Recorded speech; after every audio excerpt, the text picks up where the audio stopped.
তো নমস্কার। এখন আমরা দেখতে পাচ্ছি কি লক্ষ্মীর ভান্ডার যে ওয়েবসাইট একটা ছিল সেই ওয়েবসাইটটি এখন বন্ধ হয়ে গেছে। তো ওয়েবসাইটটি আমরা দেখার জন্য মানে কি হয়ে আছে বা স্ট্যাটাস চেক করব এরকম আমরা ভেবে গুগল সার্চে সেই লক্ষ্মীর ভান্ডার এখানে লিখেছি। এখানে লেখার পরে আমরা দেখতে পাচ্ছি লক্ষ্মীর ভান্ডার গভর্নমেন্ট অফ ওয়েস্ট বেঙ্গল এরকম একটা ওয়েবসাইট চলে এসছে। তো এই ওয়েবসাইটটি এখন ওপেন হচ্ছে না। চলুন আপনাদেরকে সরাসরি দেখাবো একদম অন স্ক্রিনে কি লক্ষ্মী ভান্ডার ওয়েবসাইট আদেও কি খুলছে কি না খুলছে। তো আমি গুগলে সার্চ করেছি লক্ষ্মী ভান্ডার এবং যে প্রথম ওয়েবসাইটটি এসছে Lakshmi Bhandar government of West Bengal, এই ওয়েবসাইটটিতে আমরা ক্লিক করব। ক্লিক করার সঙ্গে সঙ্গেই এখানে দেখাচ্ছে সার্ভিস আনঅ্যাভেলেবেল এবং এখানে নিচে লিখছে this server is temporary unavailable to service request error code 95। তো আমার অভিজ্ঞতায় এই লক্ষ্মী ভান্ডার ওয়েবসাইট বন্ধ করে দেওয়া হয়েছে এবং ওনারাই যে অন্নপূর্ণা ভান্ডার এই প্রকল্পটি চালু হওয়ার কথা আছে এই ওয়েবসাইটটি মনে হয় যেন খুলবে বা ওয়েবসাইটটি তৈরি করবে, তারপরে অন্নপূর্ণা ভান্ডারের জন্য আপনারা সকলে অ্যাপ্লাই করতে পারবেন।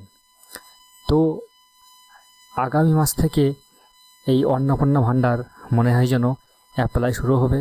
তো এই অন্নপূর্ণা ভান্ডার অ্যাপ্লাই শুরু হওয়ার আগে আপনাদেরকে যেটা করতে হবে সেটা হচ্ছে যে আধার সেটিং বা ডিবিটি লিঙ্ক। তো আপনার যদি ব্যাংকে ডিবিটি লিঙ্ক না থাকে তাহলে অবশ্যই ডিবিটি লিঙ্কটা করে নেবেন। তো এখন রাজ্যেও কেন্দ্র সরকার মানে বিজেপি সরকার এখানে এসছে। তো কেন্দ্র সরকারের যেসব প্রকল্প ওই সব প্রকল্প মানে টাকা বা সাবসিডি মানে ডিবিটি লিঙ্কেই ঢোকে, মানে আধার সেটিংয়ের মধ্যেই ঢোকে। তো আমাদেরকে কী করতে হবে যে ডিবিটি লিঙ্ক যদি ব্যাংকে না থাকে তাহলে অবশ্যই ডিবিটি লিঙ্কটা করে রাখতে হবে, মানে অন্নপূর্ণা ভান্ডারের টাকা পাওয়ার জন্য। তো এখন যে এনপিসিআই এই ওয়েবসাইটটি মানে খারাপ, মানে এখান থেকেই ডিবিটি লিঙ্কটা করা হবে। তো এই ওয়েবসাইটটি এখন খারাপ অবস্থায় আছে, মানে লিঙ্ক থাকছে না সবসময়, মানে সার্ভার ডাউন। কেননা আগে এনপিসিআই ওয়েবসাইটটি ছিল, মানে এখন চাপ পড়েছে কি সবাই ডিবিটি লিঙ্ক করছে, এই কারণে চাপ পড়েছে। তো আপনাদেরকে বলবো এই ডিবিটি লিঙ্কটা এনপিসিআই ওয়েবসাইটটি মানে একটু রাতের দিকে করতে হবে। রাত থেকে করলে ডিবিটি লিঙ্কটা ওয়েবসাইটটা খুলে যাবে এবং ডিবিটি লিঙ্কটা হয়ে যাবে। তো আরও সহজভাবে কীভাবে ডিবিটি লিঙ্ক করা হয় এরকম ভিডিও একটা আপনাদেরকে আমি বানিয়ে দেবো বা এরকম ভিডিও একটা আমরা ইউটিউবে আপলোড করব, আপনারা দেখে নেবেন। আপনারা যদি এই ভিডিও বানানোর আমাকে সম্মতি দিন বা উৎসাহ করেন তাহলে অবশ্যই ভিডিওটি বানাবো। তো কমেন্টের মাধ্যমে অবশ্যই জানাবেন কি আপনারা ডিবিটি লিঙ্ক খুব সহজভাবে করতে চান কি না চান।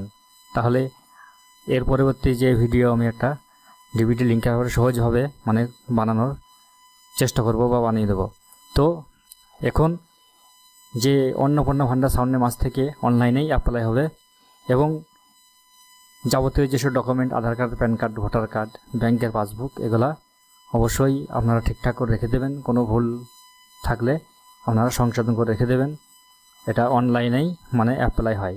যে গভর্নমেন্টের যে সিএসসি মানে দোকান থেকে বা সাইবার ক্যাফে থেকে যে সিএসসি একটা সংস্থা আছে সেই সিএসসি থেকেই মনে হয় যেন এটা চালু করবে বা কোনো ওয়েবসাইট থেকেও এটা করবে। তো আমি কি বলছি যে লক্ষ্মী ভান্ডার ওয়েবসাইট বন্ধ হয়ে গেছে, তার মানে হচ্ছে এবার অন্নপূর্ণা ভান্ডার ওয়েবসাইট চালু করবে।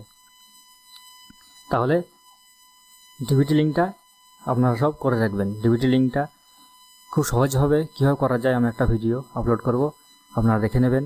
তো এই চ্যানেলটিতে যদি আপনি নতুন হয়ে থাকেন অবশ্যই এই চ্যানেলটিকে সাবস্ক্রাইব করে পাশে থাকা বেল বাটনটি অন করে রাখবেন এইরকম নতুন নতুন আপডেট পাওয়ার জন্য। আর যদি আপনি আগে থেকেই সাবস্ক্রাইব করে রেখে দেন তাহলে অবশ্যই অনেক অনেক আপনাকে ধন্যবাদ। তো আগামী ভিডিও দেখার আমন্ত্রণ রইল। ভিডিওটি এখানেই শেষ করছি।